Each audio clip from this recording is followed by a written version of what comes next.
penyertaan lilin, dan kita akan juga mendengar satu ayat firman Tuhan. Penyertaan lilin akan dilakukan oleh Penatua Cepi. Roma 5 ayat 8 dikatakan begini. Akan tetapi Allah menunjukkan kasih-Nya kepada kita oleh karena Kristus telah mati untuk kita ketika kita masih berdosa. Mari kita bersama mengambil waktu teduh sejenak di hadapan Tuhan.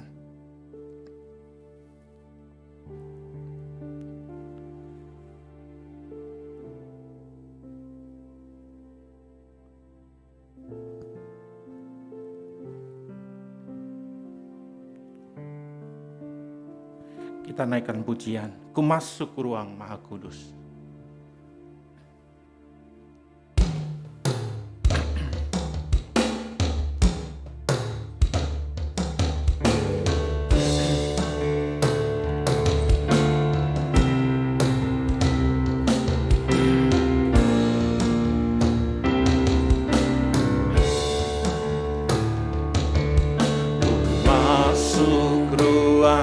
Maha Kudus dengan darah anak domba,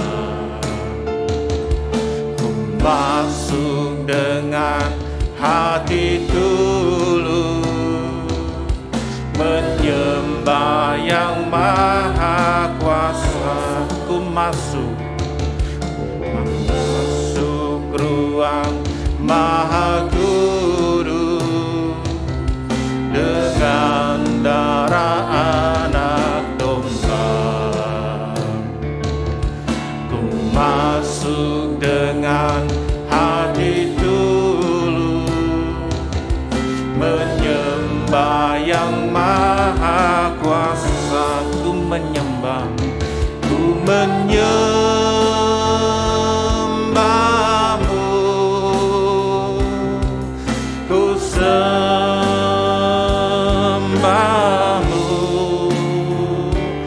ku menyembahmu,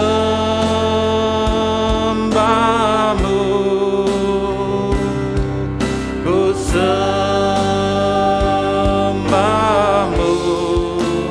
sebab namamu kudus, kudus Tuhan. Sekali lagi kita pujikan ini, kita berdiri bersama-sama. Masuk ruang Maha Kudus dengan darah anak domba, ku masuk dengan hati tulus menyembah yang maha kuasa.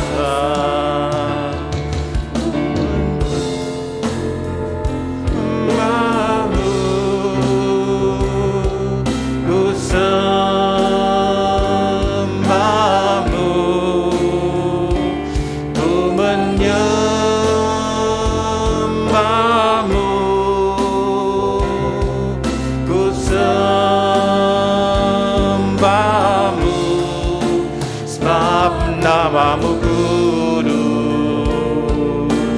kudus Tuhan. Ku menyembahmu,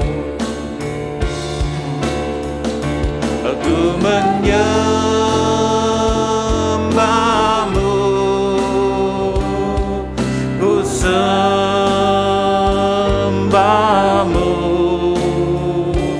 ku menyembahmu, ku sembahmu, sebab namamu kudus, kudus Tuhan. Sebab namamu kudus, sebab namamu kudus,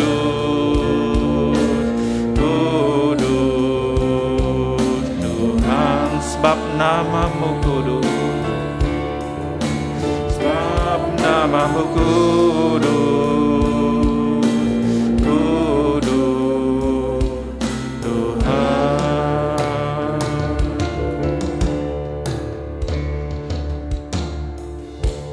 kita datang beribadah kepada Tuhan, masuk ruang-Nya yang Maha Kudus, dan kita mengakui bahwa pertolongan kita adalah hanya di dalam nama Tuhan yang menciptakan langit dan bumi, dan yang tetap setia memelihara umat-Nya untuk selama-lamanya. Turunlah atas kita sekalian anugerah dan damai sejahtera dari Allah Bapa dan Tuhan kita Yesus Kristus, serta dalam persekutuan Roh Kudus terlalu besar.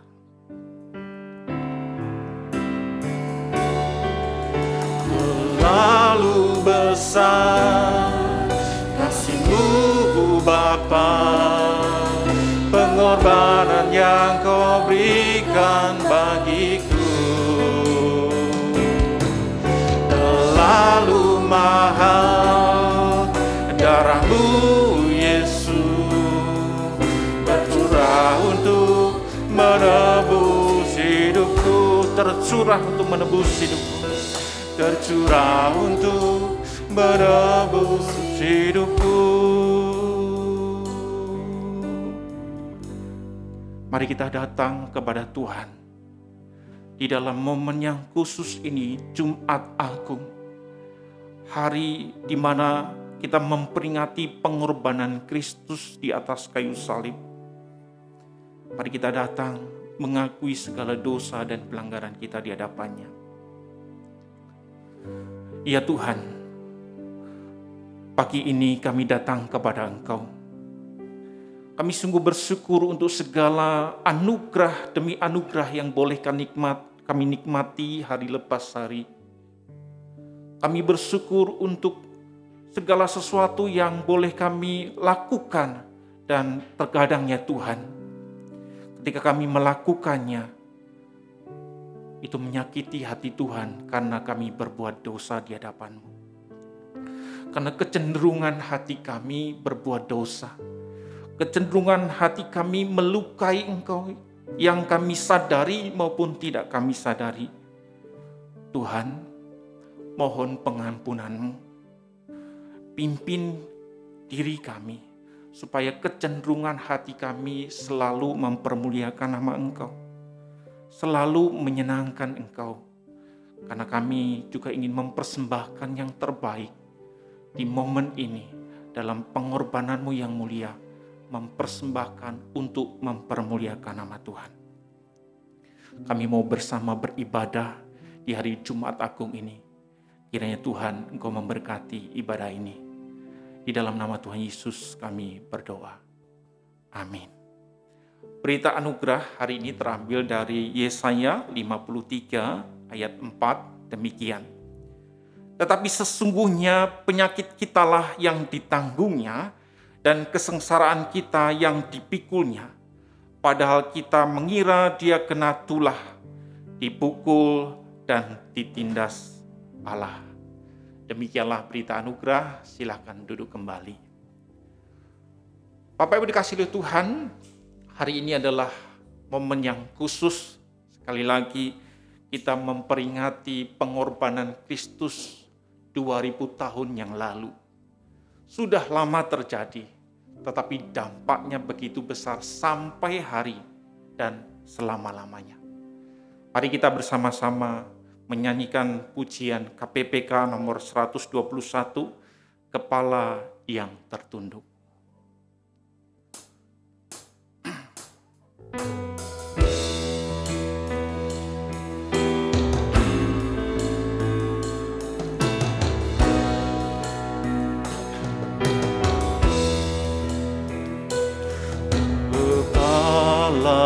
Yang tertunduk, oh Yesus Tuhanku, dan duri yang menusuk jari mahkotamu,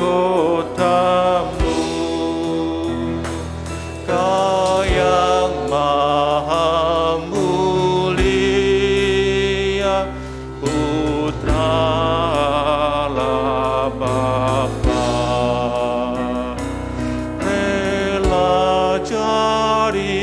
manusia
kita sejenak akan melihat video dengan instrumen.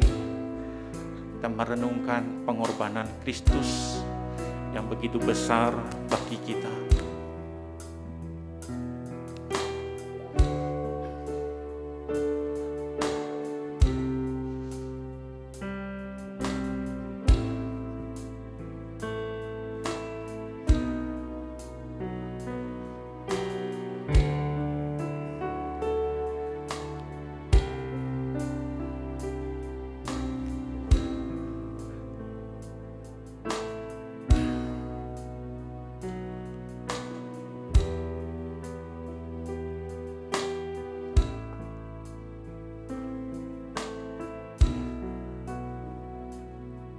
Hati Yesus. Lihat kayu salib itu dipanggung. Rasakan tubuh itu disesah. Bayangkan kepala itu dimahkotai duri. Namun piala itu tetap diminumnya. Itu hidup Kristus yang keluar dari kasih-Nya yang melimpah. Hidup yang bertujuan dan tanpa syarat. Kasih Kristus menyembuhkan dan mendamaikan. Kasih sejati pembawa damai di hati. Damai dari hati Kristus Yesus Tuhan. Hati yang berdarah karena pemberontakan kita. Hati yang tersayat karena dosa dan keangkuhan kita. Hati itu penuh belas kasihan dan rahmat. Berharaplah Yesus telah mati, berkorban untukku, untukmu, dan untuk kita semua. Untuk hidup bagi Dia, penebus dan pembela kita. Untuk hidup berkelimpahan dan penuh pengharapan.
Yesus telah berkorban bagi kita. Dengan kepala yang tertunduk, kita nyanyikan sekali lagi, kepala yang tertunduk.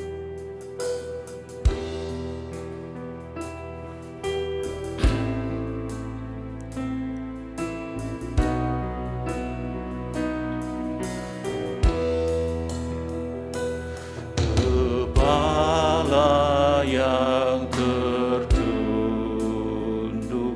oh Yesus Tuhanku, dan duri yang menusuk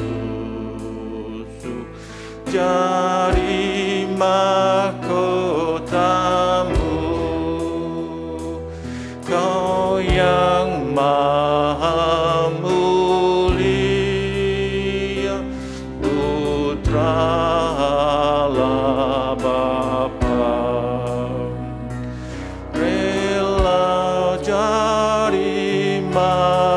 manusia menanggung derita.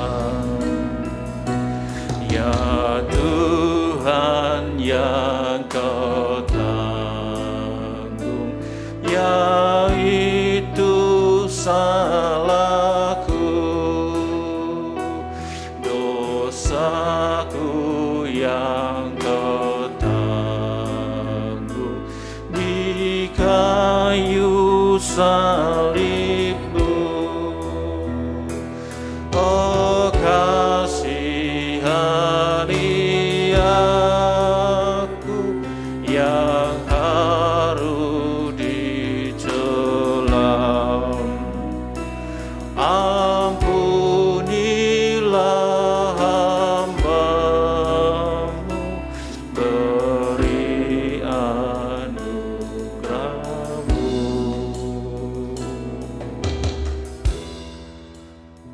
Tuhan Yesus 2000 tahun lalu telah mengorbankan dirinya.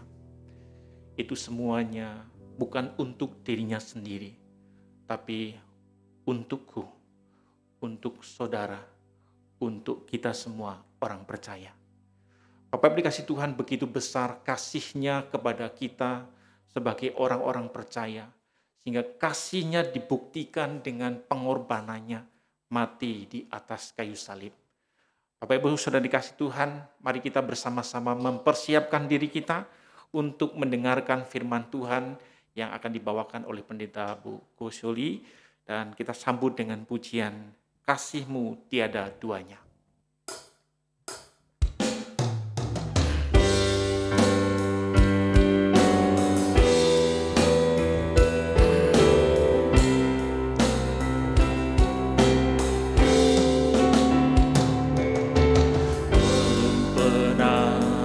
Ada kasih di dunia sanggup menerima diriku apa adanya selain kasih-Mu.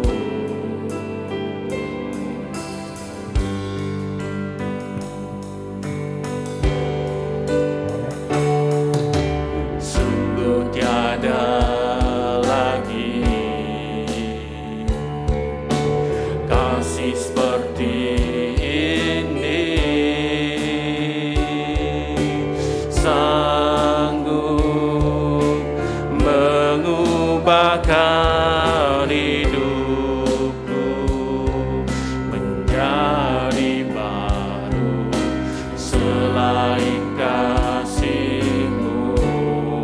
Kau kami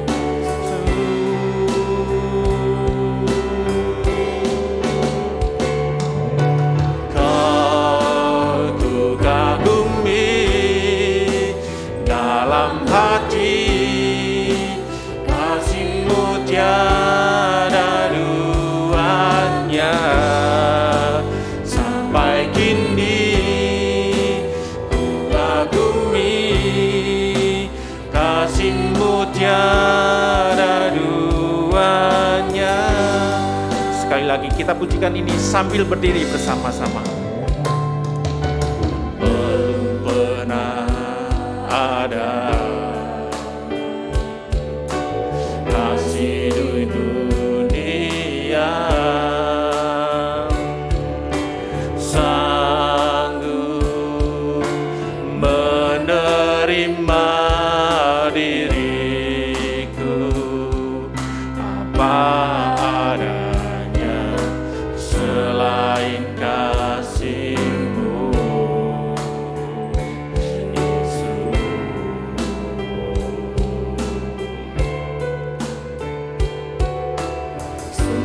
Tiada lagi kasih seperti ini, sanggup mengubahkan hidupku menjadi baru selain kasih-Mu. Yesus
Saudara sekalian, mari kita berdoa.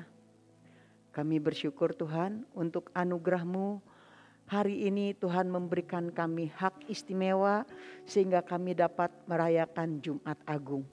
Oh Tuhan, kami rindu biarlah melalui firman Tuhan yang akan kami renungkan membawa kami semakin mengenal Engkau dan semakin mengasihi-Mu Tuhan.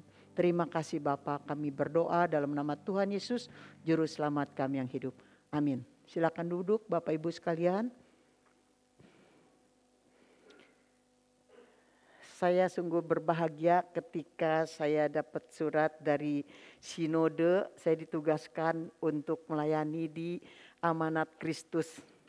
Sungguh berbahagia karena saya betul-betul rindu banget ingin melihat gedung yang baru ini. Dan luar biasa. Luar biasa berkat Tuhan bagi Amanat Kristus. Dan saya bilang sama Ko Iwun tadi, ini gedung betul-betul mewah, walaupun tidak besar tapi mewah. Itu semua berkat Tuhan, anugerah Tuhan yang luar biasa. Dan biarlah melalui gedung yang besar ini Tuhan juga akan menambahkan lagi jiwa-jiwa baru. Sehingga nanti pada waktu saya datang lagi melayani di tempat ini, semua kursi yang tersedia terisi oleh jemaat sampai penuh. Amin. Ya Bapak Ibu sekalian, mari kita membaca firman Tuhan. Untuk mendasari tema kita dalam ibadah Jumat Agung ini, yaitu layakkah Kristus atau kita yang tersalib. Kita baca firman Tuhan dari Lukas 23. Lukas 23 ayat 33 sampai dengan 43. Lukas 33. Oke. Saya akan membacakannya ayat 33, Bapak Ibu ayat 34, demikian seterusnya sampai dengan ayat ke-43. Firman Tuhan berkata demikian. Ketika mereka sampai di tempat yang bernama Tengkorak, mereka menyalibkan Yesus di situ dan juga kedua orang penjahat itu, yang seorang di sebelah kanannya dan yang lain di sebelah kirinya.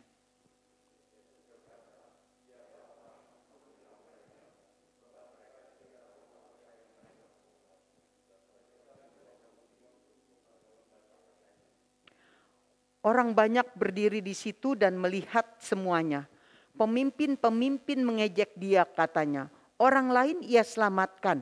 Biarlah sekarang ia menyelamatkan dirinya sendiri. Jika ia adalah Mesias, orang yang dipilih Allah.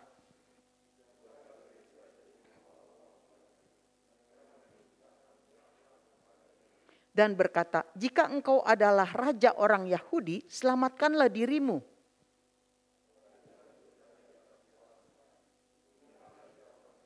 Seorang dari penjahat yang digantung itu menghujat dia, katanya, bukankah engkau adalah Kristus?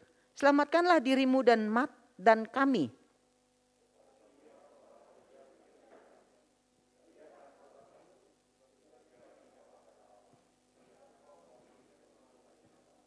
Kita memang selayaknya dihukum sebab kita menerima balasan yang setimpal dengan perbuatan kita. Tetapi orang ini tidak berbuat sesuatu yang salah.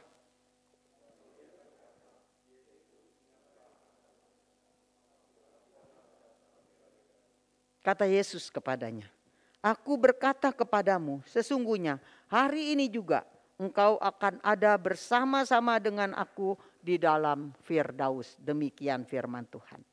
Saudara-saudara, dulu sebelum saya bertobat, sebelum saya menjadi Kristen, saya senang sekali baca buku Ko Ping Ho. Itu buku novel silat, cerita silat. Ada salah satu cerita tentang pendekar Pulau Es, yaitu Sumahan namanya.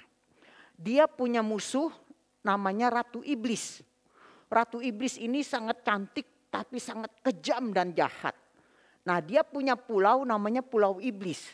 Karena memang itu Ratu Iblis, pulaunya pun Pulau Iblis. Kenapa disebut Pulau Iblis? Karena pulau itu kalau dari luar kelihatannya secara fisik begitu sangat indah, luar biasa. Penuh dengan bunga-bunga dan rumput yang sangat hijau. Begitu saudara-saudara.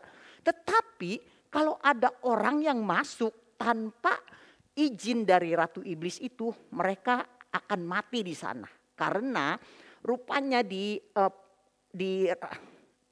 Pulau Iblis itu terdapat lumpur hidup. Ini cerita fiktif ini ya Bapak Ibu Saudara-saudara. Nah, lumpur hidup itu tertutup oleh rumput yang hijau. Jadi nggak akan pernah ada orang tahu bahwa di bawah rumput itu ada lumpur yang hidup. Nah, kalau ada orang yang masuk ke dalam lumpur itu, maka dia nggak bisa menyelamatkan dirinya. Karena semakin dia bergerak, rumput itu semakin menarik dia ke dalam. Semakin dia bergerak, semakin dia masuk ke dalam, saudara-saudara. Ceritanya seperti itu. Jadi Sumahan ini adalah pendekar Pulau S ini punya kekuatan ginkang, itu ceritanya meringankan tubuh sampai seperti mau terbang begitu kalau jalan. Jadi kalau ada Sumahan lewat, maka orang yang masuk ke dalam lumpur itu pasti bisa diselamatkan. Tapi kalau tidak, dia akan mati perlahan-lahan. Itu kematian yang sangat mengerikan diceritakan oleh Kopi Ho seperti itu. Makin lama dia makin tenggelam dia semakin ketakutan dan wajahnya semakin ketakutan luar biasa, matanya sampai melotot karena dia tahu sebentar lagi dia akan mati. Bapak Ibu Saudara-saudara yang dikasihi Tuhan, setelah saya menjadi Kristen, kemudian saya mengerti bahwa kita manusia adalah manusia berdosa. Semua orang telah kehilangan kemuliaan Allah dan telah kehilangan keselamatan. Tidak ada seorang pun yang dapat menyelamatkan diri karena dosanya kecuali melalui Yesus Kristus. Ketika saya mengerti itu, saya jadi teringat akan cerita fiktif ini. Orang yang masuk ke dalam lumpur hidup itu gambaran seperti kita, manusia-manusia yang berdosa. Manusia-manusia yang tidaklah berdaya untuk mencapai kekekalan, untuk mencapai keselamatan, untuk mencapai surga. Kecuali ada orang yang tidak berdosa yang bisa menyelamatkan, yaitu Yesus Kristus. Mengapa Yesus Kristus turun ke dunia menjadi manusia? Karena Allah yang Maha Kasih itu melihat kita ini semua sebentar lagi perlahan-lahan pasti akan mati, masuk ke dalam lumpur dosa itu dan akhirnya sampai ke neraka. Oleh sebab itu saya sungguh bersyukur kepada Tuhan, di usia 25 tahun saya bertemu dengan Tuhan Yesus secara pribadi. Bapak Ibu Saudara-saudara yang dikasihi Tuhan, hari ini hari Jumat Agung, kita merayakan kematian Kristus. Apakah kematian ini memang layak untuk diterima oleh Kristus? Apakah penyaliban ini layak untuk diterima oleh Kristus? Tema hari ini mengatakan, layakkah Kristus atau kita yang tersalib? Bapak Ibu Saudara sekalian, Yesus disalib di antara dua orang penjahat besar. Dia ada di tengah-tengah, saudara-saudara. Pada waktu itu Yesus disalib sebagai manusia yang tidak pernah berbuat salah. Oleh sebab itu penjahat yang bertobat itu berkata, kita layak mendapat hukuman, tetapi dia, Yesus, adalah orang yang tidak pernah bersalah. Kitalah yang seharusnya mendapat hukuman itu. Bahkan Pilatus pun berkata, aku tidak mendapatkan kesalahan apapun dari manusia ini. Jadi Bapak Ibu Saudara-saudara yang dikasihi Tuhan, kalau hari ini kita ditanya, layakkah Kristus atau kita yang tersalib? Tentu secara sadar, sesungguhnya harusnya kitalah yang tersalib. Karena Yesus disalib untuk menggantikan hukuman kita.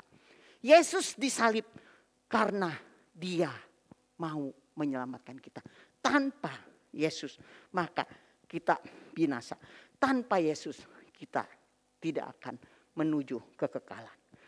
Yaitu surga yang kekal. Yesus disalib Bukan karena ia terkutuk, bukan karena ia pantas terhukum, juga bukan karena perbuatan kejahatan. Yesus disalib karena kasih-Nya untuk menggantikan manusia terkutuk, manusia yang terhukum, manusia yang melakukan kejahatan dan manusia yang berdosa, yaitu saya dan saudara. Yesus bertanggung jawab atas dosa yang dilakukan manusia. Oleh karena dosa itu, manusia tidak dapat menyelamatkan dirinya sendiri. Saudara, tadi kita melihat film. Saya sudah lebih dari 37 tahun menjadi Kristen, saudara. Dan gak tahu berapa puluh kali saya menonton film ini. Saudara, masihkah itu menyentuh hati kita? Masihkah ketika kita melihat bilur-bilur yang luar biasa, tubuh yang hancur, dipukul, dihina, diludahi, dicaci, bahkan betul-betul menderita luar biasa. Masihkah hati kita tersentuh, Bapak Ibu Saudara-saudara yang dikasihi Tuhan? Di Golgota, Yesus disalibkan bersama dengan 2 orang penjahat. Yesus terhitung di antara para pemberontak. Meskipun pimpinan Yahudi dan orang banyak telah memposisikan Yesus sebagai seorang penjahat, tapi mereka terus mempermalukan Yesus. Mereka membuang undi dan membagi pakaian Yesus. Para pemimpin mengejek Yesus. Para prajurit mengolok-olok Yesus. Mereka bukan hanya menyiksa tubuh Yesus. Mereka bukan hanya mempermalukan harga diri Yesus. Mereka juga menginjak-injak status Yesus sebagai Mesias dan Raja. Mereka bahkan menghujat Yesus selaku juru selamat. Siksaan dan derita yang Yesus alami bukan hanya secara fisik saja, tetapi juga keilahiannya. Salib bukan hanya lambang kasih saja. Bukan hanya lambang pengampunan dan pemberian diri. Sebab salib juga adalah lambang tanggung jawab. Oleh karena itu pada Jumat Agung ini, Bapak Ibu sekalian, firman Tuhan memberi pesan kepada kita. Bahwa yang pertama, kita yang tersalib. Karena Kristus mati bagi kita. Yang seharusnya kita layak dihukum. Kita menerima pengampunan Tuhan. Karena kita menerima pengampunan Tuhan, maka kita juga harus saling mengampuni satu dengan yang lain. Yesus rela menanggung semua siksaan menuju kematiannya dan ia bahkan memohon pengampunan Bapa untuk semua orang yang sudah menyakitinya. Semua yang terjadi dalam perjalanan Via Dolorosa sampai kepada Golgota. Dan kata-kata pertama dari 7 perkataan Yesus di kayu salib adalah, ya Bapa, ampunilah mereka karena mereka tidak tahu apa yang mereka perbuat. Saudara-saudara, kita tersinggung saja begitu marahnya. Kita terhianati sedikit saja kita begitu marahnya. Tapi kalau kita melihat dengan gambaran film itu, bisakah kita berkata, oh Bapa, ampunilah mereka yang sudah memukul saya, yang sudah mencercah saya, yang sudah menyiksa saya, dan ampunilah mereka yang sudah menyalibkan saya. Bapak, Ibu, saudara-saudara sekalian, itulah kasih Allah kepada kita. Walaupun kita sangat berdosa dan tidak layak untuk dikasihi, tetapi Dia memohon pengampunan kepada Bapa untuk kita. Oleh sebab itu, penjahat yang di sebelahnya itu melihat kasih Allah yang begitu besar, sehingga akhirnya dia mau percaya. Bapak, Ibu, saudara-saudara yang dikasihi Tuhan, pesan Jumat Agung hari ini, ketika Yesus berkata, aku mengampuni kamu, maka implikasinya dan aplikasinya dalam hidup kita adalah, mari kita saling mengampuni. Apakah suami dengan istri, saudara dengan saudara, orang tua dengan anak-anak dengan orang tua. Saudara-saudara, Kristen dikenal sebagai orang yang memiliki kasih. Saudara, maka Yesus selalu mengatakan, kasihilah musuhmu dan berdoa untuk kamu. Saudara, kalau agama lain berkata kasihilah saudara-saudaramu dan bencilah musuhmu. Kalau bisa bunuhlah musuhmu. Itu ya saudara. Tapi Kristus mengajarkan kepada kita, kasihilah sesamamu manusia dan kasihilah musuhmu. Berdoalah untuk mereka. Karena kita yang sudah diampuni Tuhan pasti mampu untuk mengampuni. Tahun 92 saya melahirkan anak pertama. Mertua saya waktu itu, papa mama mertua sudah pensiun.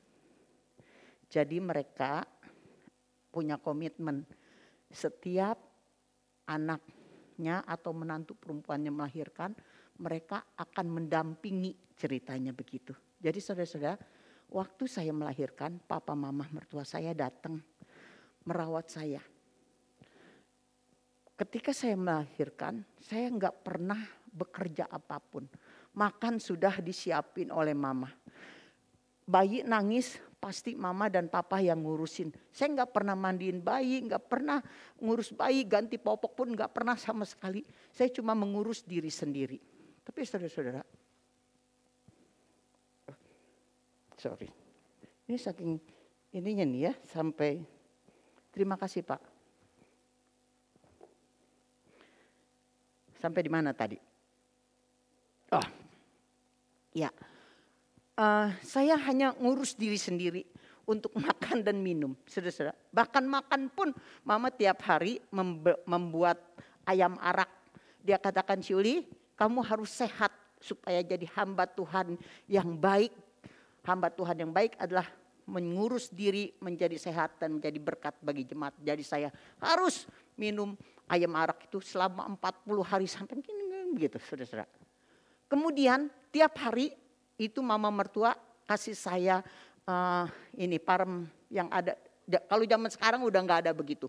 Itu ada namanya nyonya menir, cap nyonya menir dibalur di perut, kemudian diikat pakai bebengkung namanya. Itu luar biasa, gatal pisan. Tapi mama itu yang membalur, terus mama yang ngikat. Saya cuma muter, mama yang ngikat begitu saudara. Dia bilang gini, Syuli, kamu harus cantik. Harus langsing lagi kalau kamu cinta sama Tiam. Tiam itu Paulus Santoso almarhum suami saya. Jadi sampai seperti itu. Kalau bayi nangis malam-malam, itu mama ada di kamar sebelah. Bayi itu ada di kamar saya di box bayi begitu. Pasti mama yang lari ke dalam kamar dan dia lihat itu bayi. Apakah bayi itu nangis karena pipis atau karena lapar? Kalau lapar, dia akan bangunin saya pelan-pelan, Syuli sambil sudah bawa kapas untuk membersihkan puting susu. Kemudian apa yang saya lakukan? Saya cuma tidur begini, diam begini, selesai bayi ada di situ. Saya cuma tidur begini. Sampai bayi itu selesai minum, harusnya saya bangun. Taruhlah itu bayi di box, tapi ini aneh, jangan ditiru ya ibu-ibu muda. Aneh pisan, saya manggil mama udah selesai. Itu si mama lari cepet-cepet. Bawa itu bayi, masukin lagi ke box, saya tidur saudara. Sampai seperti itu. Setelah 2 bulan, memang mereka komitmen 2 bulan mereka pulang. Setelah 2 bulan, kurang seminggu, mama saya minta dibelikan tiket kereta. Waktu itu belum ada ekonomi, belum ada ekonomi yang zaman sekarang, zaman yang dulu itu yang jelek itu, yang masih ada binatang dan sebagainya. Kita beli yang eksekutif, malam adanya, nggak ada pagi. Kalau dulu belum ada Argo Wilis. Setelah mama papa terima itu tiket kereta, mereka mulai berubah. Tadinya selama sebulan 3 minggu gak pernah nasehatin apapun kecuali saya suruh cantik dan sehat.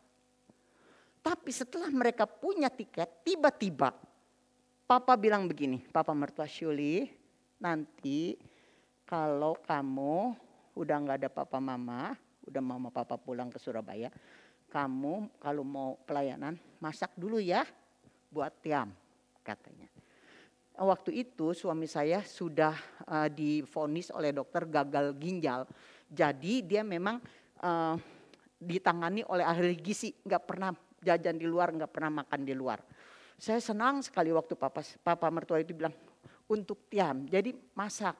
Duh, memang luar biasa nih orang tua, baik pisan, sayang pisan sama anaknya gitu ya. Enggak lama mama datang juga bilang begini, Syuli jangan lupa ya Syuli ya, nanti kalau mau tanfang kamu harus masak dulu ya buat Tiam ya. Dua kali, oh masih senang pisan. Tapi saudara-saudara, setelah itu sehari itu gak tahu berapa kali Pak dia ngomong, pasti sampai 3 hari saya udah gak tahan. Karena setiap kali ketemu, Syuli jangan lupa ya masak dulu ya buat Tiam ya. Si papa juga, Syuli jangan lupa ya masak dulu ya buat Tiam ya. Kira-kira saudara, dari tadinya saya senang banget, mulai tersinggung. Loh, kenapa ini pesan gak berhenti-berhenti? Jadi saya masuk ke kamar, kebetulan almarhum Paulus Santoso, suami saya itu lagi kerja di kamar. Karena dia sakit, jadi punya dispensasi gak ngantor di gereja, tapi ngantornya di rumah. Dia lagi ngetik gitu, saya langsung masuk bilang gini, "Hei Paul." Kalau lagi marah saya panggil namanya dengan kasar. "Hei Paul, itu kasih tahu tuh orang tuamu. Kenapa pesen-pesen saya terus suruh masak buat kamu? Emang saya yang membuat kamu sakit? Harusnya mereka mikir tuh kenapa kamu sakit." Begitu saudara-saudara. Tapi itu almarhum Paulus Santoso dengar istrinya ngomel, dia mudeng.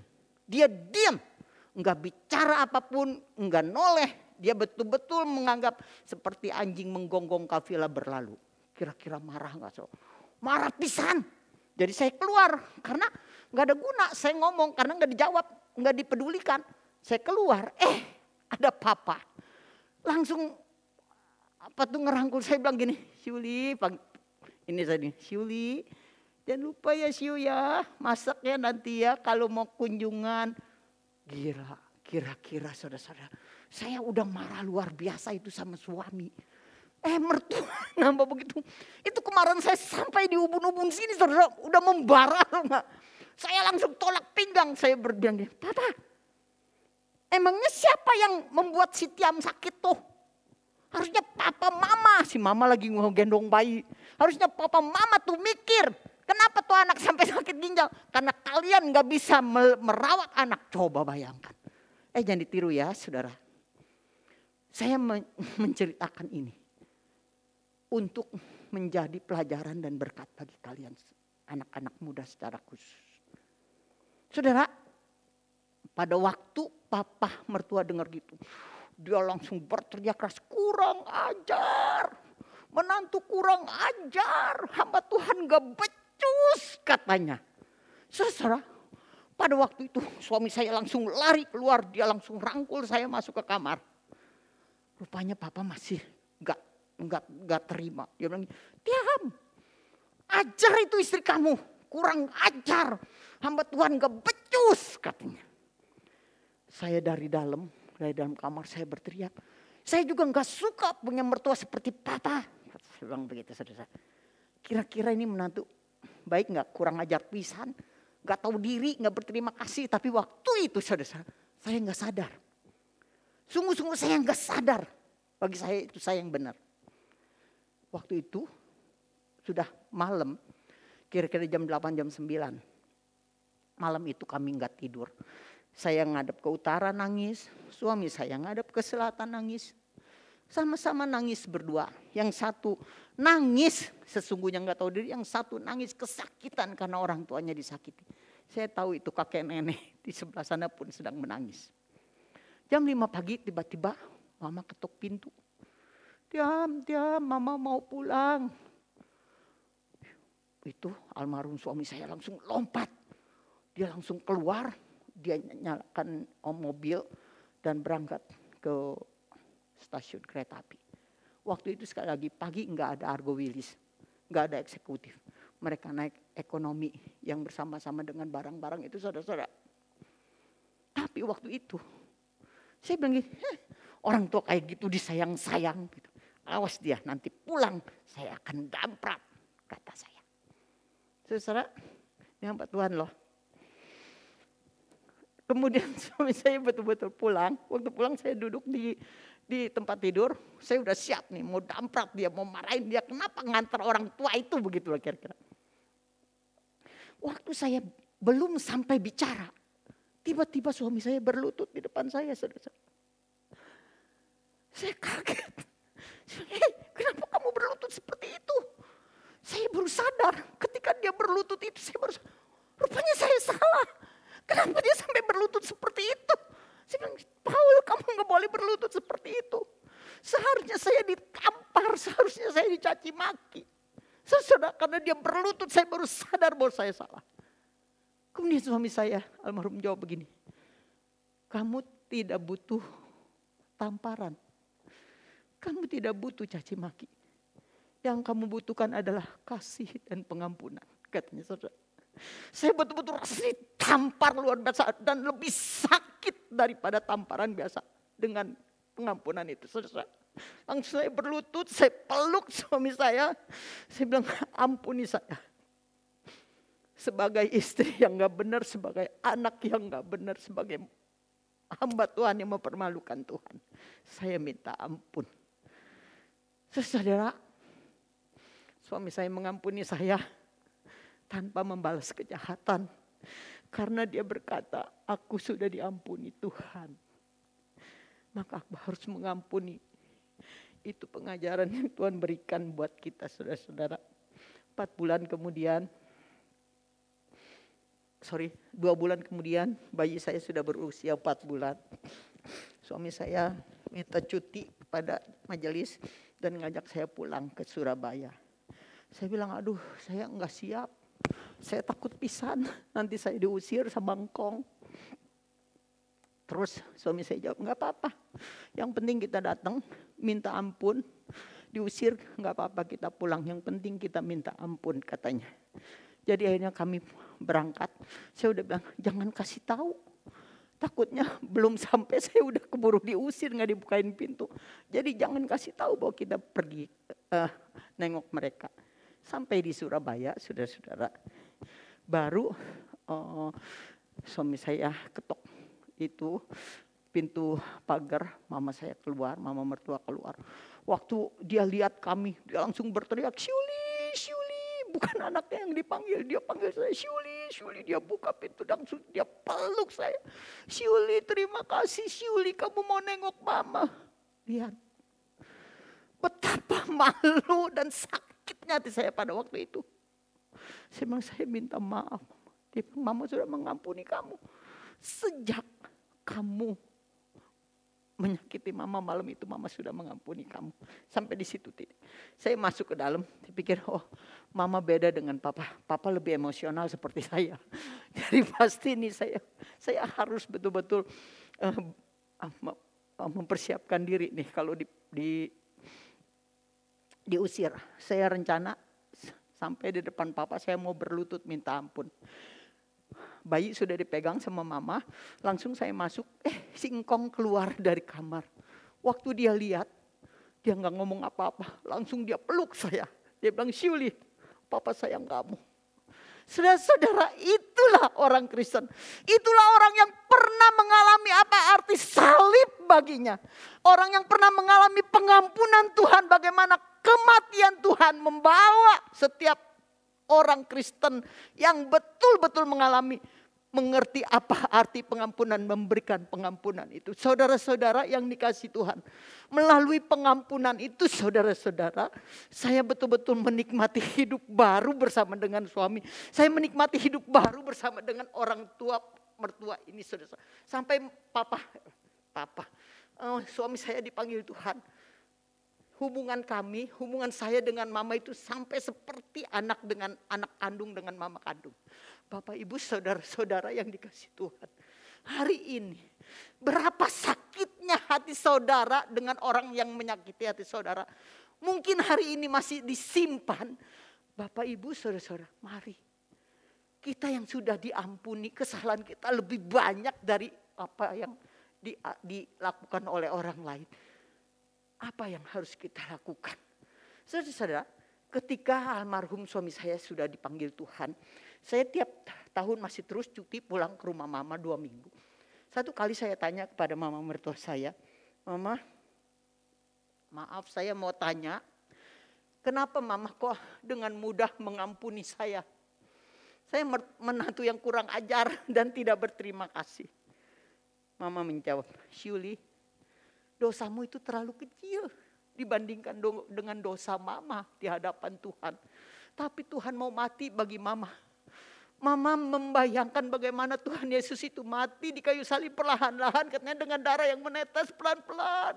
Mama memikirkan itu bagaimana kesakitannya Tuhan itu untuk menyelamatkan mama. Apa artinya dosamu buat mama?" Jadi Bapak Ibu Saudara, itulah arti pengalaman pengampunan Tuhan yang betul-betul dialami, dimiliki oleh mama mertua saya. Kiranya itu juga menjadi milik kita.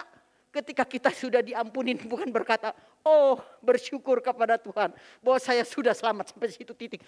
Belum cukup, saudara-saudara. Pengampunan Tuhan biar memampukan kita untuk memberikan kasih kepada orang-orang di sekitar kita, yang terlebih lagi musuh kita, supaya kita dilihat memang Kristen itu adalah kasih adanya. Dan pesan yang kedua, melalui penyaliban Kristus, kita harus sadar bahwa keselamatan itu adalah hanya karena kasih karunia Tuhan. Bukan karena kekuatan kita, bukan karena kemampuan kita. Yesus menerima seorang penjahat yang menyadari dosanya. Penjahat itu menyadari bahwa ia layak menerima hukuman. Dan ia percaya bahwa Yesus adalah orang benar yang menanggung hukuman, padahal Yesus tidak berbuat sesuatu yang bersalah.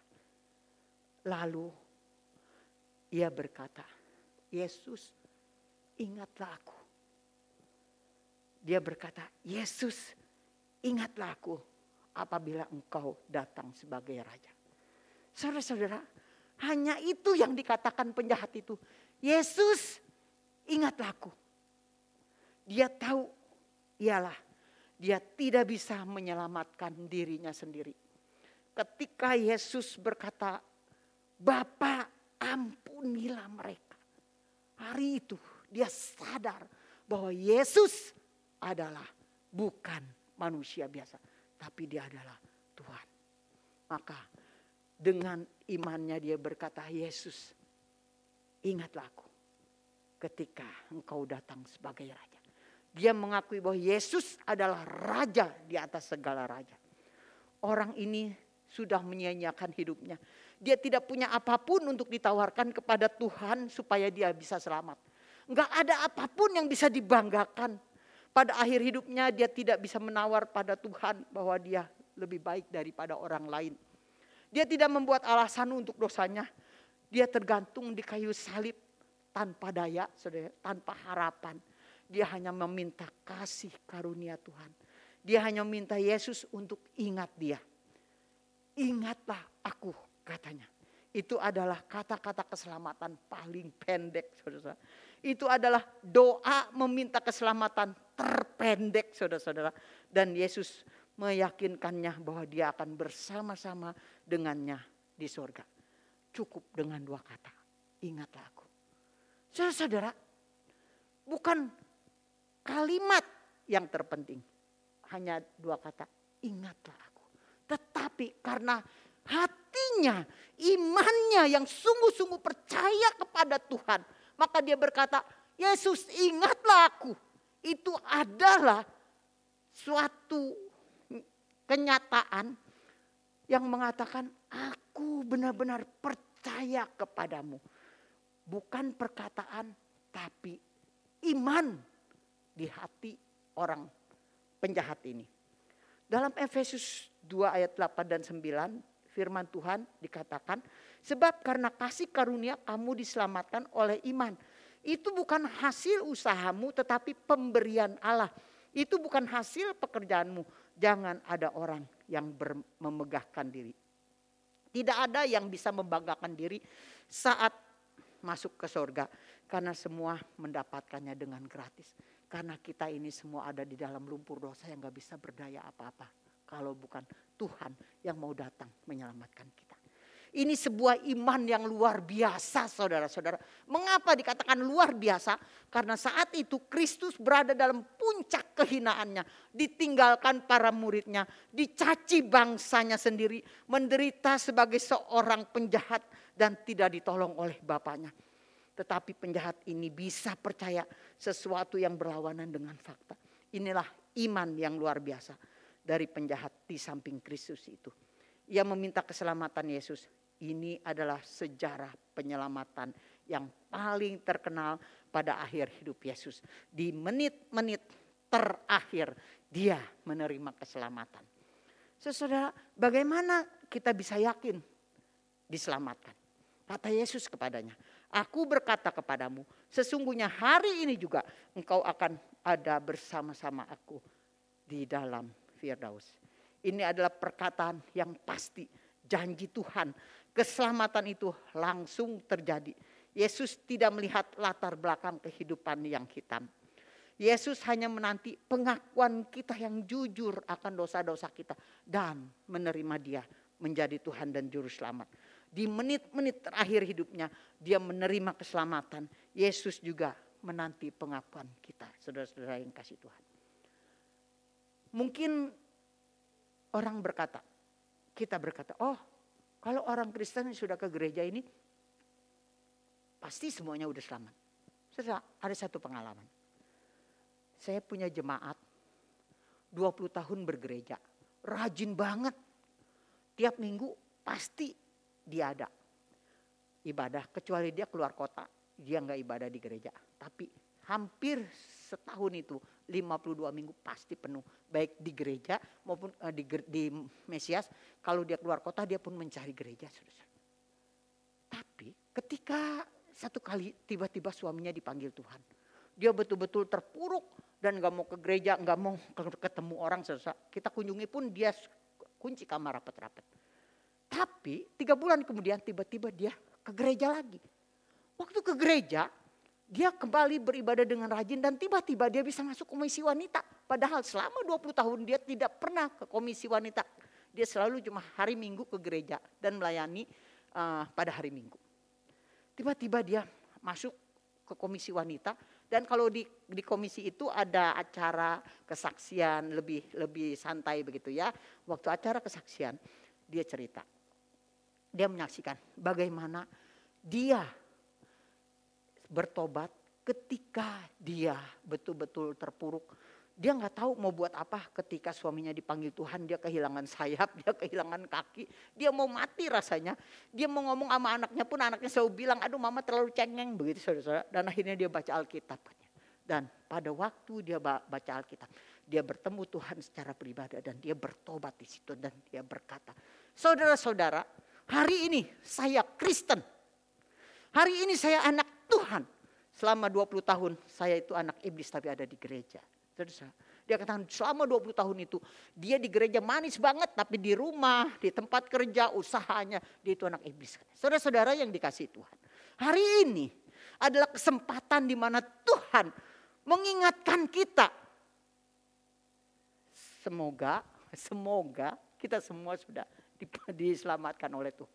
Tapi kalau ada di antara kita yang sudah puluhan tahun bergereja, KTP Kristen, tetapi kita berhati iblis dan dimiliki oleh iblis. Hari ini saudara-saudara, belum terlambat.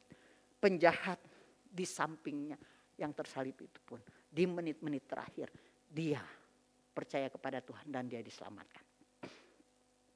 Saudara, Tuhan sekali lagi tidak melihat latar belakang kita yang jelek, yang hitam. Tapi Tuhan melihat iman kita, hati kita yang mau percaya kepadanya. Mama saya itu beragama Buddha. Saya pun selama 25 tahun beragama Buddha. Pada waktu saya bertobat, saya diusir dari rumah. Saya dipukuli luar biasa. Karena mama saya bilang, saya nggak mau percaya kepada orang Kristen, apalagi kepada Tuhannya, karena dia pernah mengalami satu masalah dengan orang Kristen yang menipu dia. Jadi dia bilang, sampai mati pun saya tidak akan berhubungan dengan orang Kristen. Apalagi kalau anak saya menikah dengan orang Kristen. Nggak taunya anaknya sendiri jadi orang Kristen. Maka saya dipukul, diusir dari rumah. Saudara-saudara. Setelah diusir dari rumah, saya kerja 1 tahun di Jakarta dan kemudian saya masuk sekolah teologi. Di sana saya bertemu dengan calon suami saya, Paulus Santoso. Saudara, pada waktu akhirnya kami mau menikah, saya pulang ke rumah. Jadi selama hampir 5 tahun saya nggak pernah pulang ke rumah, karena setiap kali saya kirim surat, mama saya akan jawabnya dengan sangat kasar, dan saya betul-betul takut dibunuh begitu. Jadi saya nggak pulang, saudara. Nah, pada waktu saya menikah, mama saya sekarang sudah jadi almarhum. Mama saya bilang, saya tidak akan mau hadir dalam pernikahanmu kecuali kamu dengan cara Buddha. Tentu saja saya nggak bisa dengan cara Buddha, saya nggak mau. Dan akhirnya saya menikah di Garut, di Hok Im Tong Garut, tempat saya praktek di sana. Saya menikah, suami saya dari Surabaya datang dan menikah di Garut. Setelah menikah, saudara-saudara, setiap kali ada saya akhirnya pelayanan di Surabaya setahun, kemudian pindah ke GKI Mesias Bandung sampai hari ini. Setiap kali liburan, suami saya selalu bilang, ayo kita kunjungi mama. Saya bilang, jangan, saya takut banget. Udah ngelihat matanya juga saya udah takut banget begitu. Dia bilang, tidak, kita harus jadi saksi Tuhan. Kita harus mengabarkan Injil. Saudara, kita datang setiap kali liburan pasti datang. Suami saya baru ngomong tentang Yesus. Dia bilang, stop. Kalau kamu masih ngomong tentang itu, keluar. Gak boleh datang lagi, begitu. Tapi saudara, setiap kali liburan kami datang dan terus kami bicara tentang Yesus, pasti selalu diusir dan gak jadi makan, saudara. Gak boleh makan, gak boleh minum, pulang. Begitu, pulanglah kita. Sampai akhirnya mama saya mendengar suami saya sakit ginjal. Akhirnya dia datang karena ada temennya yang jemaat dari temennya almarhum suami saya. Pas pendeta itu berkunjung, nggak tahu, ini kok Yuli di sini nih, saya namanya. Kok di sini? Oh, ini Paulus ini. Oh iya begitu. Akhirnya tuh teman itu datang ke mama, dia bilang itu menantumu lu mau mati loh, katanya kalau orang Tangerang gitu ya. Bilang, itu dia sakit ginjal kemungkinan mau mati. Gak taunya tiba-tiba mama saya bisa datang ke Bandung. Waktu datang saya di lantai atas di gereja waktu ngelihat kaget luar biasa waktu buka pintu itu. Loh, itu si Popo begitu. Wah, saya lari keluar. Udah keluar terus saya langsung peluk mama, saya bilang, mama terima kasih mama mau datang. Tahu nggak dia jawabnya? Enggak, gue nggak ngeliat lu, gue mau ngeliat si Paulus katanya hampir mati. Gitu ngomongnya, saudara. Kemudian dia naik, terus dia bilang, hey Paul, katanya lu mau mati ya? Begitu ya, gue mau ngeliat lu aja sekali sebelum lu mati katanya. Begitu, saudara. Kasar banget luar biasa. Itu orang Tangerang kadang-kadang suka kasar banget. Tapi Paulus itu langsung dia berlutut, terima kasih mama, karena mama sudah mengaku saya menantu. Luar biasa, sejak itu hubungan kami baik, tapi tetap tidak pernah bisa mengabarkan Injil. Dan pada akhirnya tahun 2003 mama saya sakit. Pada waktu sakit makin lama makin parah. Akhirnya almarhum suami saya memutuskan, saya harus menginjili sebelum dia dipanggil Tuhan. Kemudian dia menginjili, saudara, penginjilannya seperti anak kecil. Dia berkata gini, Popo kalau seandainya ya maaf ya, seandainya nih Popo nih berobat nih, gak tertolong nih, Popo meninggal dunia katanya. Ini menantu bilang begitu. Popo mau apa? Terus Popo jawab gini, mama saya jawab, ya kalau udah mati aja lah begitu. Popo tahu gak? Ini kematian ini nih bukan berakhir sampai di sini, Po. Ini kematian pertama ini, Po. Nanti kita setelah itu ada kehidupan di kekekalan itu. Nah, kehidupan di sana ada surga dan neraka namanya. Kalau di surga itu penuh dengan sukacita bahagia, tapi di neraka itu akan ada kesengsaraan. Di sana ada api yang terus-menerus membakar. Nah, kalau Popo nggak masuk neraka, tuh Popo tuh kebakar. Wah, udah berteriak-teriak. Popo, mama saya sudah diam begini ya. Udah berteriak-teriak. Tapi itu tubuh Popo nggak habis-habis, nggak angus-angus. Selamanya ada di api.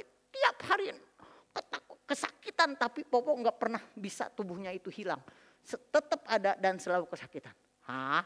Yang bener aja bisa begitu katanya. Jadi mama saya nggak pernah mendengar tentang arti surga dan neraka, walaupun tiap hari, tiap kecap dia pasang hios ya, tapi dia nggak tahu apa-apa. Kemudian suami saya bilang, ya itu dicatat di dalam Alkitab, firman Tuhan katanya. Terus, waduh, kalau emang itu ada neraka kayak gitu, takut juga ya. Iya, jadi sekarang Popo mau pilih yang mana? Mau pilih neraka apa pilih surga? Ya kalau orang benar mah pasti mau pilih surga katanya. Itu walaupun udah gak bisa apa-apa, tapi suaranya masih lantang. Oh, Popo mau pilih surga, jadi mau masuk surga. Tuh mau banget katanya. Kalau begitu mah takut banget masuk neraka. Kemudian akhirnya suami saya bisa menginjili sampai dia percaya Tuhan Yesus. Saudara-saudara, waktu percaya Tuhan Yesus, dibimbing seperti anak kecil yang berdoa mengikuti suami saya berdoa. Malamnya kira-kira jam 7 itu kalau orang Buddha itu hebat luar biasa. Tiap malam di rumah sakit itu pasti datang Bante, yang guru agama itu yang yang pakai baju Bante itu ya, yang rambutnya gundul begitu. Dia bawa jemaatnya bisa dari 10 sampai 15 itu, kalau dia datang itu penuh sekamar. Tiap malam didoakan. Saya kan ngikutin, saya nemani mama terus. Jadi mereka berdoa sambil nyanyi seperti ritual begitu, kira-kira sampai 15 menit nyanyi begitu doanya itu sampai selesai. Setiap malam, saudara-saudara. Luar biasa setia banget. Nah malam itu setelah mama saya almarhum bertobat, siangnya jam 9 itu suami saya langsung pulang karena anak-anak sekolah. Saya bersama si bungsu aja, tinggal sama cici saya yang paling besar. Kemudian jam 7 itu Bante dengan umatnya itu datang. Waktu datang, mama saya bilang gini, Bante, maaf ya Bante ya, sekarang saya udah Kristen. Saya sudah jadi anak Tuhan Yesus, jadi udah jangan didoain lagi, saya udah selamat, kata mama. Cici saya jadi marah, mama ini si Bante udah datang. Enggak apa-apa dia doakan. Enggak. Jangan doakan lagi. Mama sudah jadi Kristen sekarang. Dan saya yakin mama saya betul-betul sudah selamat karena dia berkata, saya percaya Tuhan Yesus. Si Bante itu mau pulang. Cici saya bilang, jangan pulang. Ayo doa aja. Mama saya berteriak-teriak. Oh Tuhan Yesus, ampuni saya nggak dengar itu doa. Tuhan Yesus, ampuni saya nggak dengar itu doa. Bante itu terus nyanyi, tapi akhirnya berhenti, saudara. Karena tuh dia berteriak, Tuhan Yesus, ampuni saya nggak dengar itu doa. Tuhan Yesus, saya percaya Tuhan Yesus. Dia sendiri berteriak, Bante dengan umatnya berteriak, saudara-saudara. Hari itu malaikat di surga bersorak-sorai karena ada satu jiwa yang begitu keras luar biasa bertobat jam 9 pagi. Dan seminggu kemudian mama saya dipanggil Tuhan.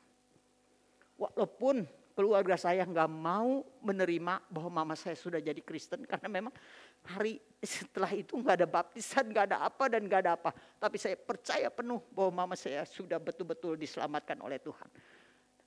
Mama saya tetap dengan acara Buddha dengan peti yang sangat besar itu, begitu ya, dengan bunga-bunga dan sebagainya, dan mereka ada caima begitu, tapi kami sungguh bersuka cita. Mama dipanggil Tuhan seminggu setelah dia bertobat, di menit-menit terakhir. Hari ini Bapak Ibu saudara-saudara yang dikasihi Tuhan, waktu kita untuk menjadi alat Tuhan. Apakah ada di antara keluarga-keluarga kita yang begitu keras, yang menentang kekristenan, yang betul-betul tidak percaya dengan iman kita? Ada waktu Tuhan di menit-menit terakhir sekalipun. Jangan pernah putus asa. Kita maju dan tepat pada waktunya Tuhan akan memberikan waktu yang indah buat orang-orang yang kita kasihi. Mari kita berdoa. Tuhan Bapa yang di surga, terima kasih karena penyaliban-Mu itu adalah bukti kasih-Mu. Karena penyaliban-Mu itu adalah bukti pengorbananmu. Karena penyalibanmu itu adalah bukti penyelamatan kami. Oh Tuhan, terima kasih. Kiranya Tuhan tolong kami ketika kami sudah menerima pengampunan. Ketika kami sudah menerima keselamatan dari Tuhan. Mampukan kami Bapa untuk menjadi saksi Tuhan dimanapun kami berada. Membawa jiwa-jiwa datang kepada Tuhan. Supaya kami tidak selamat untuk diri sendiri. Tapi juga kami bisa membawa jiwa-jiwa datang kepada Tuhan. Biarlah kasih Tuhan melalui penyaliban-Mu membawa kami untuk terus mengingat akan kasih-Mu dan pengorbanan-Mu. Dan sebentar kami akan mengambil bagian dalam perjamuan kudus. Terima kasih Tuhan untuk pengampunan-Mu. Kiranya Tuhan tolong kami ketika kami menikmati roti dan anggur perjamuan ini. Kami betul-betul mengingat kembali akan pengorbanan-Mu dan mengingat kembali akan kematian-Mu. Dan membawa kami untuk mengabarkan berita kasih sampai Engkau datang kembali. Terima kasih ya Bapak. Tuhan kena menyiapkan setiap hati kami untuk menerima anggur dan roti perjamuan ini. Dalam nama Tuhan Yesus kami berdoa. Amin. Mari saudara-saudara, kita akan mengambil bagian dalam perjamuan kudus. Kita akan mempersiapkan hati kita. Kita naikkan pujian terlalu besar.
Saudara-saudara, perjamuan kudus ini mengingatkan kita bahwa Yesus sudah mengorbankan diri untuk menebus kita dari dosa. Dan melalui perjamuan kudus ini biarlah kita terus mengingat akan kasih-Nya dan memberitakan kematian-Nya sampai Ia datang kembali. Saya persilakan petugas perjamuan untuk mempersiapkan meja perjamuan.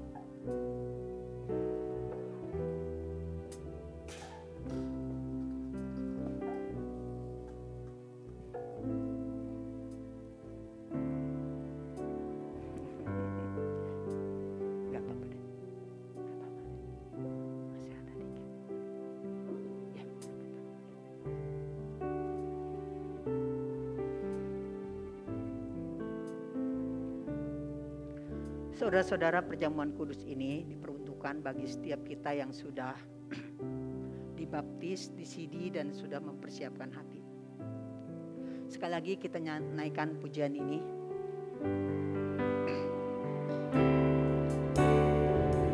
Telah kulihat bukti kasih-Mu, Kau menderita gantikanku. Dengan darah-Mu Kau selamatkanku. Kini ku hidup menyenangkan-Mu. Terlalu besar.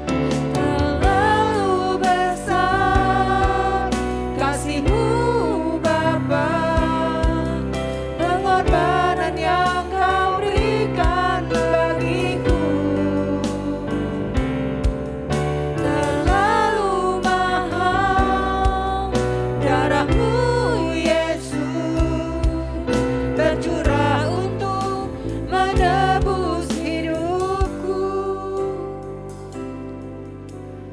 Saudara-saudara, setiap kali kita menghadapi meja perjamuan kudus,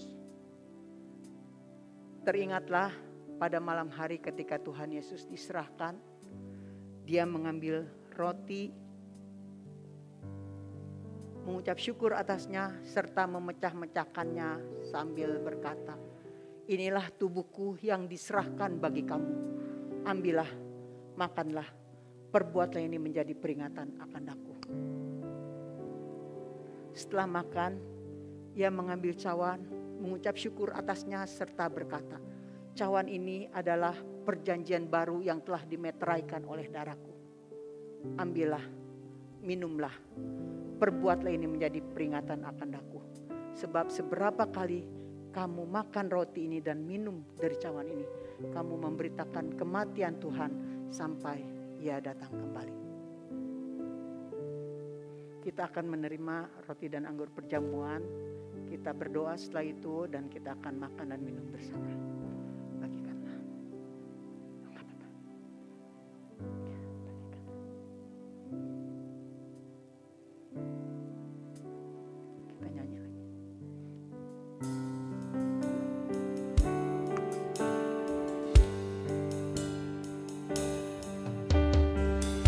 Telah kulihat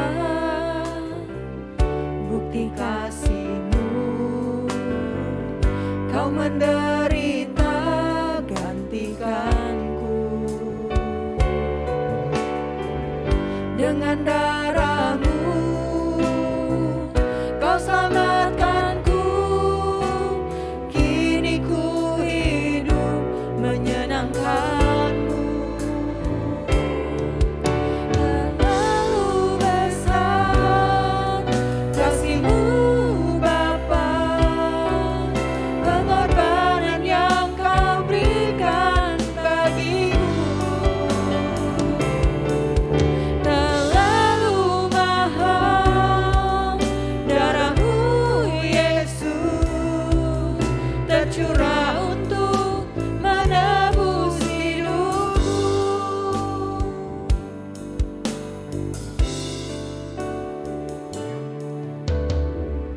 Telah kulihat bukti kasih-Mu, Kau menderita gantikanku. Dengan darah-Mu Kau selamatkanku. Kini ku hidup menyenangkan-Mu.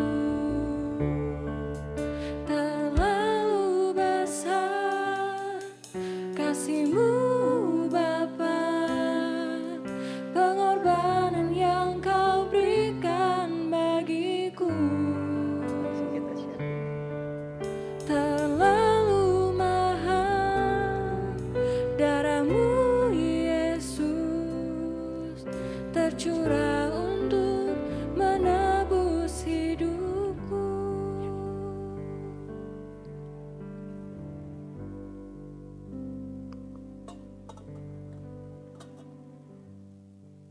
Apakah ada di antara Bapak Ibu yang sudah mempersiapkan hati dan sudah dibaptisi belum menerima roti dan anggur perjamuan?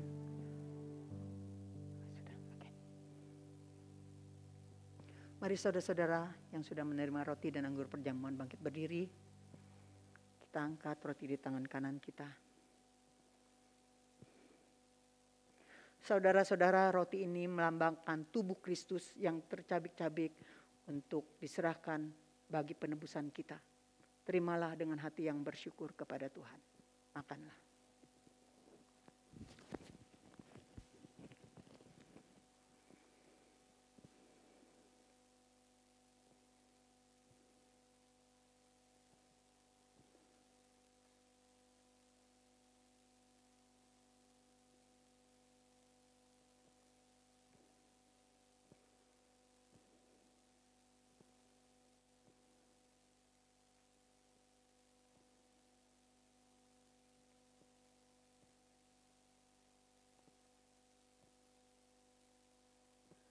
Mari kita angkat anggur di tangan kanan kita.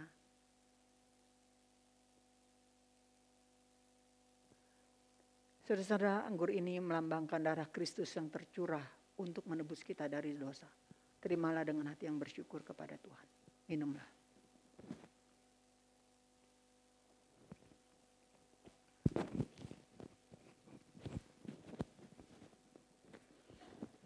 Kita akan berdoa. Saya persilakan Pak Ibu untuk berdoa.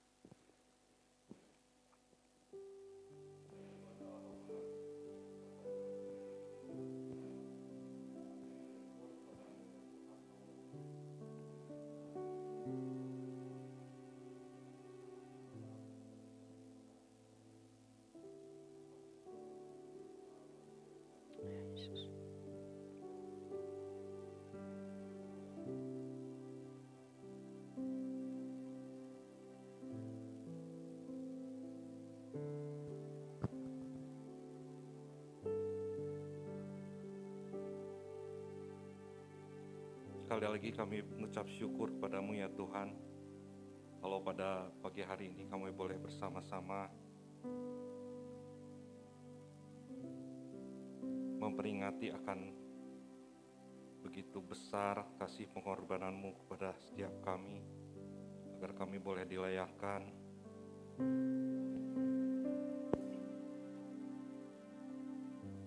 kami juga boleh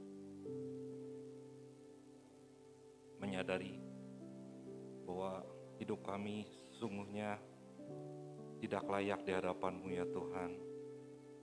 Dengan pengorbanan-Mu pada kami sekalian ya Tuhan, agar kami boleh dilayakkan menerima Engkau sebagai juru selamat kami, dan kami boleh hidup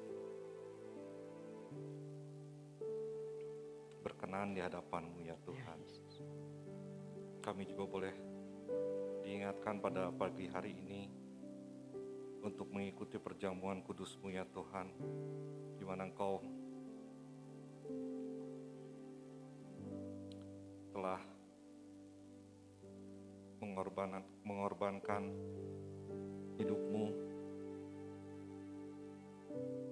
di atas kayu salib. Biarlah di momen ini kami boleh selalu diingatkan akan begitu besar kasih-Mu, dan kami boleh hidup sesuai dengan apa yang Kau kehendaki ya Tuhan.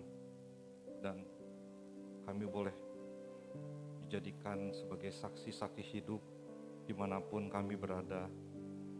Secara khusus mungkin untuk lingkungan yang terdekat kami yang belum mengenal Engkau, boleh menerima Engkau sebagai juru selamat di dalam hidup mereka masing-masing ya Tuhan. Tuhan, kiranya Tuhan boleh pimpin, berkati setiap kami dalam hidup kami ya Tuhan. Sekali lagi kami mengucap syukur akan perjamuan kudus-Mu ini ya Tuhan, di mana kami akan selalu ingat akan pengorbanan-Mu di atas kayu salib. Terima kasih Tuhan Yesus, dalam nama Tuhan Yesus kami bersyukur. Amin. Amin. Silakan duduk Bapak sekalian.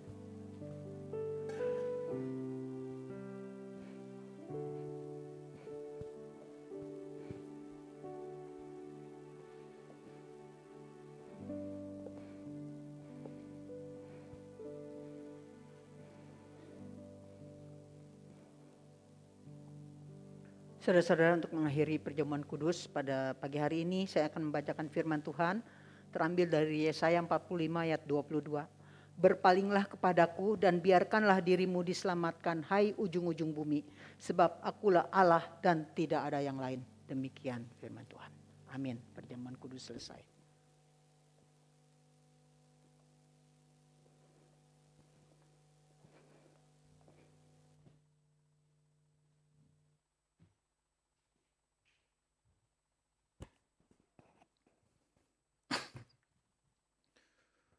Bapak Ibu Saudara dikasihi oleh Tuhan, demikianlah firman Tuhan dan perjamuan kudus yang kita sudah nikmati bersama. Biarlah semuanya menjadi sebuah pengingat bagi kita bahwa Yesus telah berkorban bagi kita. Mari kita akan bersama-sama mengakui pengakuan iman kita. Kita akan berdiri dengan pengakuan iman rasuli. Aku percaya kepada Allah, Bapa yang Maha Kuasa, Khalik langit dan bumi, dan kepada Yesus Kristus, Anak yang tunggal Tuhan kita, yang dikandung dari Roh Kudus, lahir dari anak darah Maria, yang menderita sengsara di bawah pemerintahan Pontius Pilatus, disalibkan, mati dan dikuburkan, turun ke dalam kerajaan maut. Pada hari yang ketiga, bangkit pula dari antara orang mati, naik ke surga, duduk di sebelah kanan Allah, Bapa yang Maha Kuasa. Dari sana akan datang untuk menghakimi orang yang hidup dan yang mati. Aku percaya kepada Roh Kudus, gereja Roh Kudus dan persekutuan orang kudus, pengampunan dosa, kebangkitan tubuh, dan hidup yang kekal. Amin. Silahkan duduk kembali. Bapak Ibu dikasihi Tuhan, kita hari ini juga diberikan kesempatan untuk memberikan persembahan. Bapak Ibu yang hadir secara onsite bisa memberikan persembahan, kotak berada di belakang, atau Bapak Ibu bisa scan barcode yang ada di kursi-kursi yang sudah tersedia, atau Bapak Ibu yang berada di tempat masing-masing atau mengikuti secara online, Bapak Ibu bisa mentransfer di nomor rekening gereja atau scan barcode di layar Bapak Ibu. Kita akan sambut dengan pujian Kasih-Mu Tiada Duanya.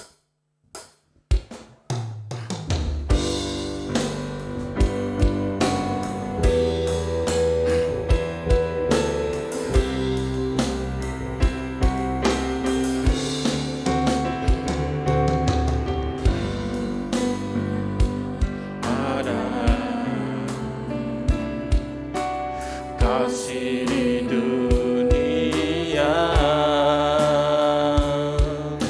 sanggup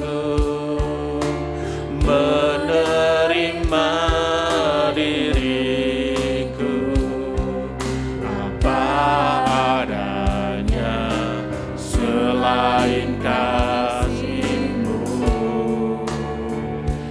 Yesus. Sungguh tiada lagi, sungguh tiada lagi kasih seperti ini, sanggup mengubahkan hidupku menjadi baru selain kasih-Mu, Yesus.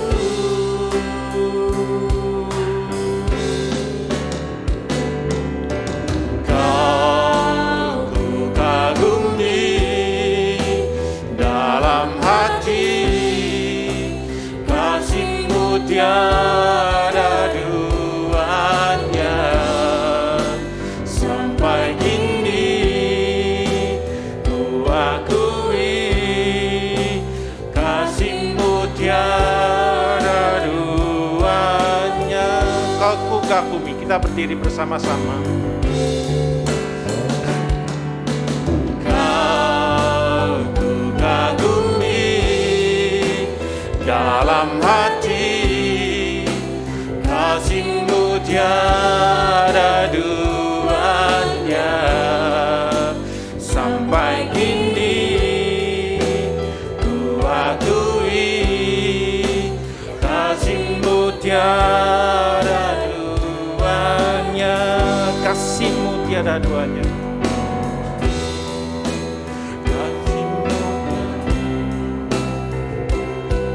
Tiada duanya. Kita akan berdoa syafaat dan doa persembahan.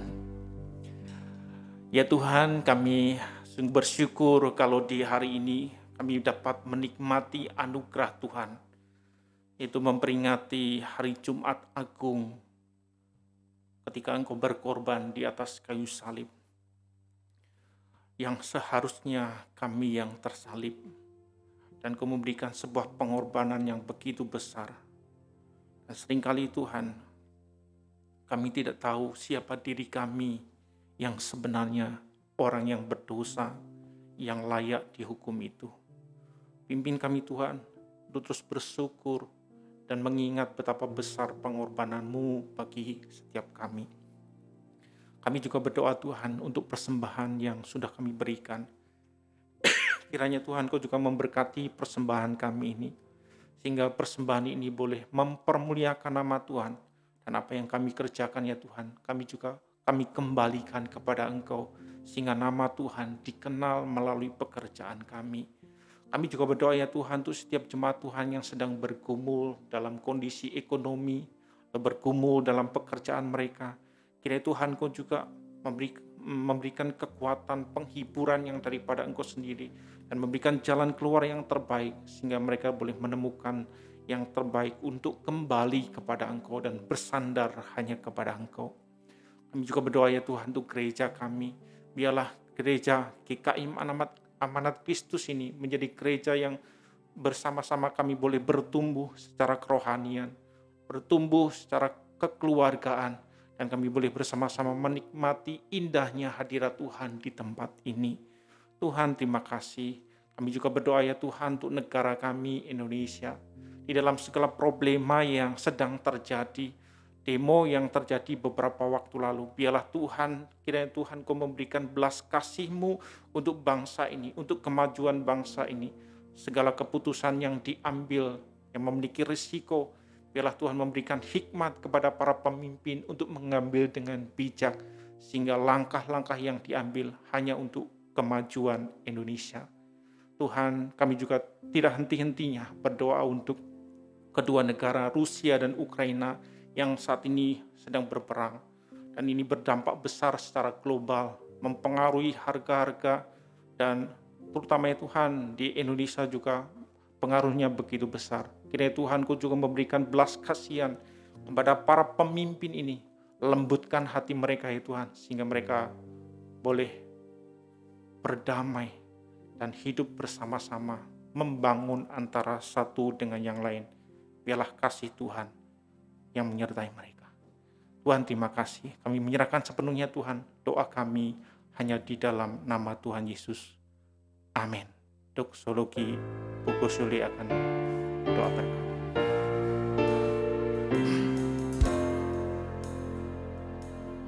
Puji Allah Bapa Putra, puji Allah Roh Kudus, ketiganya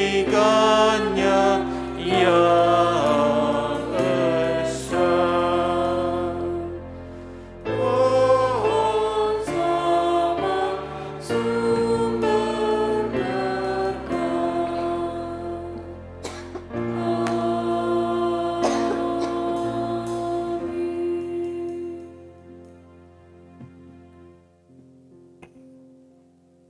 Saudara-saudara, arahkanlah hatimu kepada Tuhan. Jadilah saksi Tuhan dimanapun saudara berada. Dan terimalah berkat-Nya. Kiranya kasih karunia dari Allah Bapa, anugerah yang sempurna dari Kristus Yesus Tuhan kita, serta pertolongan, penghiburan, dan kekuatan dari Allah Roh Kudus, menyertai saudara sekalian dari sekarang sampai selama-lamanya. Amin.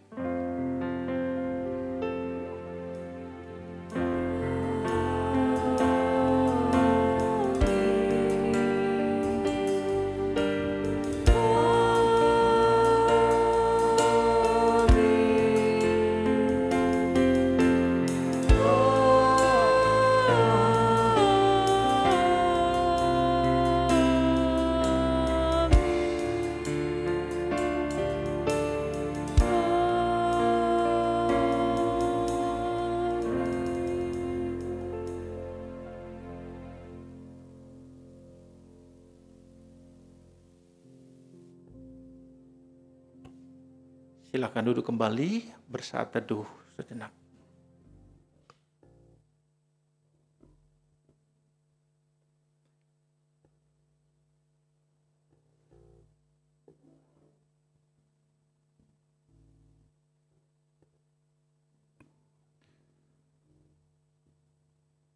Bapak Ibu Saudara dikasih oleh Tuhan, bersyukur hari ini kita dapat menikmati anugerah Tuhan yang begitu luar biasa, yaitu menikmati kebaktian Jumat Agung dan Perjamuan Kudus. Mewakili jemaat, majelis dan hamba Tuhan menyampaikan banyak terima kasih untuk Pendeta Gosyoli yang sudah melayani. Demikian juga untuk rekan-rekan yang sudah melayani pada pagi hari ini. Tuhan memberkati kita yang di depan, yang di belakang, yang mendadak juga. Kiranya Tuhan terus menyertai pelayanan kita dan menjadi berkat. Nah, Bapak Ibu dikasih oleh Tuhan, terima kasih juga Bapak Ibu yang hadir secara onsite. Dan kami rindu Bapak Ibu yang mengikuti secara online dapat bergabung kembali untuk hadir secara onsite di tempat ini. Tentunya dengan protokol kesehatan, dengan penempatan yang nanti akan diatur dan diinfokan ke Bapak Ibu Saudara. Bapak Ibu dikasih Tuhan juga mengundang pada hari Minggu nanti ada kebaktian Paskah. Ini momen besar, mari kita akan rayakan dan nanti kita akan dilayani oleh Pendeta Victor Pamusu. Dan bersyukur untuk semua yang boleh kita nikmati, biarlah gereja ini boleh menjadi tempat kita untuk bertumbuh bersama-sama. Demikian pengumuman kita hari ini. Selamat Jumat Agung, Tuhan memberkati. Belum pernah